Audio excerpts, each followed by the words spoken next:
یہاں مفسرین نے ایک بات لکھی ہے اس آیت کے تحت کہ فرمایا جو زمین پہ چلنے والا ہے اس کا رزق اللہ کے ذمے.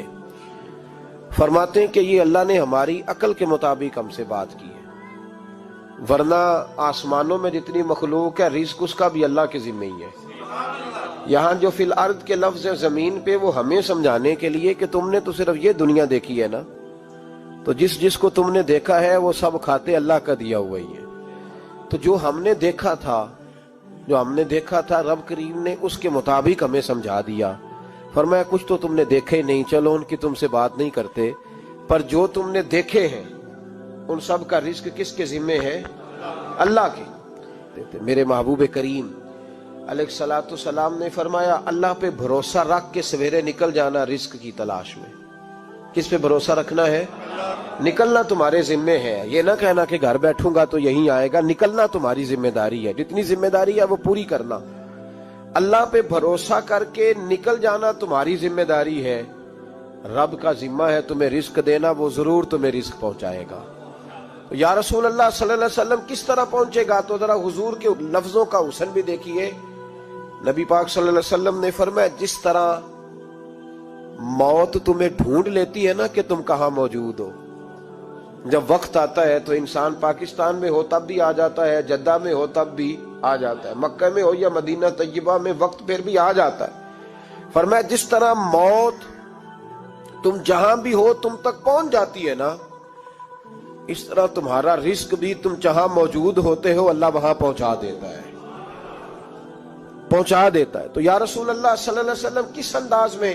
تو فرمایا نکل جانا تمہاری ذمہ داری ہے. فرمایا سویرے پرندے بھی نکل جاتے ہیں اور شام کو جب لوٹتے ہیں تو اللہ انہیں پیٹ بھر کے روزی عطا فرماتا ہے. حالانکہ ان کو نہیں پتا ہوتا ہمارا کارخانہ کہاں ہے، ہم نے کہاں جا کے مزدوری کرنی ہے. ان کو نہیں پتا ہوتا کہ ہمارا دفتر کہاں ہے، ہم نے کس آفس میں بیٹھنا ہے. ان کو نہیں پتا ہوتا کہ ہم نے کہاں جا کے مال خریدنا ہے اور کہاں سے ہم نے پھر اس کو دوبارہ بیچنا ہے. انہیں خبر نہیں ہوتی. اللہ پہ بھروسہ کر کے نکل جاتے ہیں.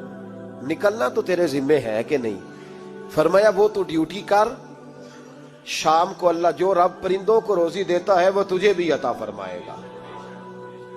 تو جس حال میں ہے، چونکہ تو نے اپنا یہ حال خود نہیں بنایا، جس نے بنایا ہے وہ بڑا بہتر جانتا تھا کہ تو اسی حال میں اسے اچھا لگتا ہے.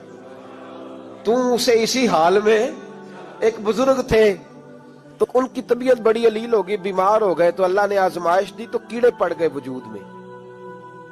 ایک کیڑا یہاں سے کھا رہا تھا، اللہ والے بڑے راضی رہتے ہیں اس کی رضا پہ. تو کیڑا یہاں کھا رہا تھا تو نیچے گر گیا، تو بابا جی نے اٹھا کے پھر وہاں رکھ لیا. کہنے لگے جب اس نے تیری ڈیوٹی مجھے کھانے کی لگائی ہے تو میں اس بات پہ راضی ہوں، تو نیچے کیوں گرتا ہے؟ بس ٹھیک ہے کھا، جب اس نے تجھے ڈیوٹی جو تیری لگائی ہے. سالبہ بن عبد الرحمن ایک صحابی تھے، سالبہ غالباً نبی پاک صلی اللہ علیہ وسلم کی خدمت میں آئے. کہنے لگے یا رسول اللہ صلی اللہ علیہ وسلم غربت بڑی ہے، میرے لیے دعا کریں اللہ زیادہ مال دے. تو محبوب صلی اللہ علیہ وسلم نے فرمایا تو جس حال میں اچھا ہے وہ تیرے لیے بہتر ہے، جس میں تو ہے وہی حال تیرے لیے.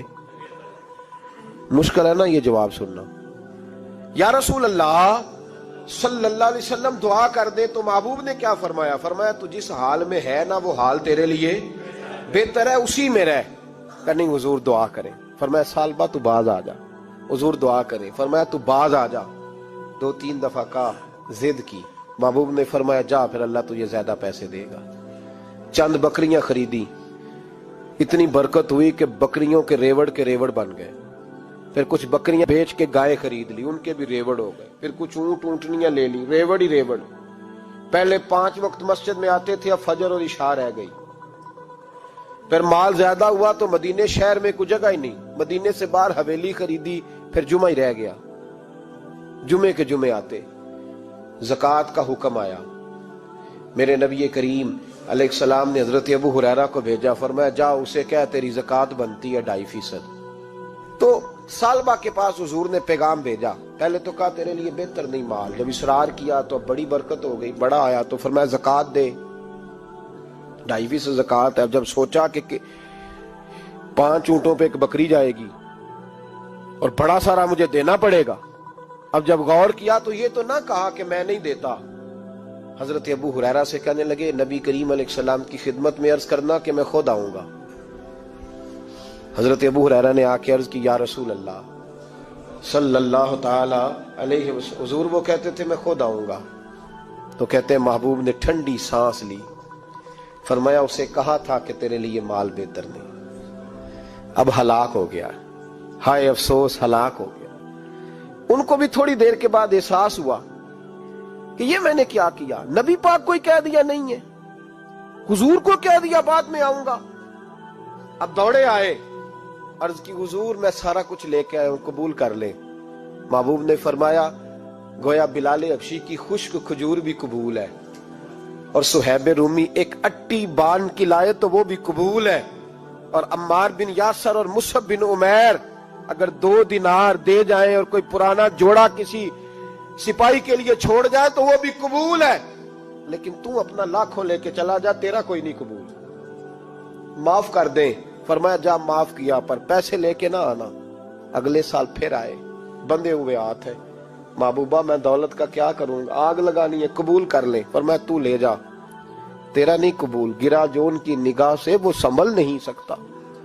حضور نے وصال ظاہری کیا تو جناب صدیق اکبر کے پاس آئے، لاکھوں کا مال، ابو بکر قبول کر لو، تو جناب صدیق اکبر کہنے لگے اس کا کر لوں جس کا نبی نے نہیں کیا، چل جا کوئی نہیں چاہیے۔ حضرت عمر کے زمانے میں قحط پڑ گیا، بارشیں نہیں ہوتی، غلہ نہیں ملتا، حالات خراب ہے، مالی طور پہ بحران آ گیا، غربتیں، مجبوریاں، تکلیفیں، آ کے روئے عمر میرا قبول کر لو، مجھے معافی تو مل گئی تھی نا۔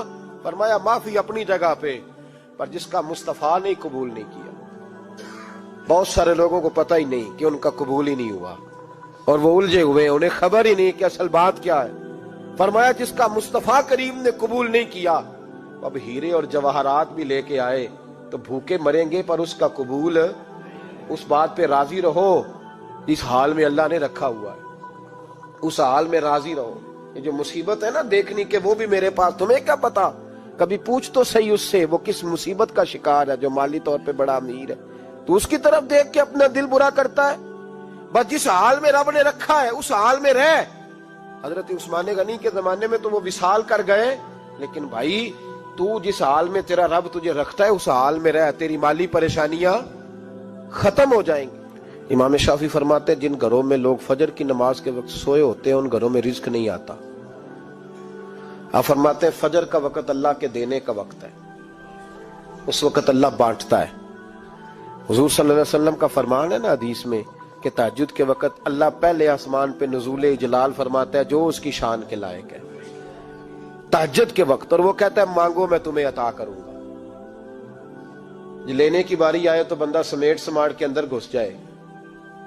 ہمارے ہاں یہ ہوتا ہے کہ عشاء کے بعد بچے بیٹھتے ہیں موبائل لے کے، تہجد کا وقت آتا ہے تو ان کی آنکھیں بند ہونی شروع ہوتی ہیں، تو لینے کے وقت تو سویا تھا، تیرا مسئلہ کیسے حل ہوگا؟ بھائی جب کوئی آدمی خیرات بانٹ رہا ہو تو جو پیالہ پیچھے کر لے اسے ملے گا؟ کہتے اس وقت آنا جب میں بانٹ رہا تھا، اب تو کدھر آ گیا ہے؟ مثال دے رہا ہوں۔ تو فجر کا وقت مانگنے کا ہے، تو ساری رات تو گزر گئی گیمیں کھیلتے، ٹی وی دیکھتے، اور جو لینے کا وقت تھا تو سو گیا، تو کیسے آئے گا تیرے پاس؟ تو اٹھے سویرے، بندوں سے مانگ کے دیکھ لیا، بڑی عزتیں خراب ہوئی، فجر کا وقت اٹھ کے جھولی پھیلائے۔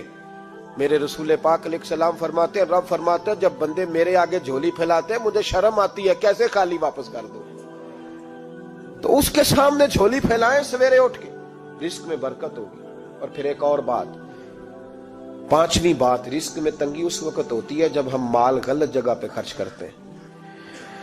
اللہ مال دیتا ہے اپنے فضل سے، اور جب ہم اسے ضائع کریں، مثال دیتا ہوں، میرے پاس ایک شخص نے آ کے کہا حضرت جی بچی کی شادی ہے، یا میرا گھر میں کوئی بیمار ہے، یا بڑی آزمائش ہے، 10,000 کی ضرورت ہے، میں نے تھما دیا اس کو، پھر مجھے بعد میں پتا چلا کہ اوہو وہ تو عیاشی کر رہا ہے پیسوں سے، وہ تو چلا گیا کہیں گھومنے اور فلاں ہوٹل میں، مہنگے ہوٹل میں بیٹھ کے کھانا کھا لیا، تو میرے دل پہ کیا گزرے گی اس شخص کے بارے میں؟ بلا مثال و بلا تشبیہ سمجھانے کے لیے اللہ نے مال دیا فضل سے، اور اگر عیاشیوں میں لگا دیا۔ صوفیاء فرماتے ہیں کہ اگر ایک دھیلا تو حرام جگہ پہ خرچ کرے نا، ایک دھیلا، تو 1,00,000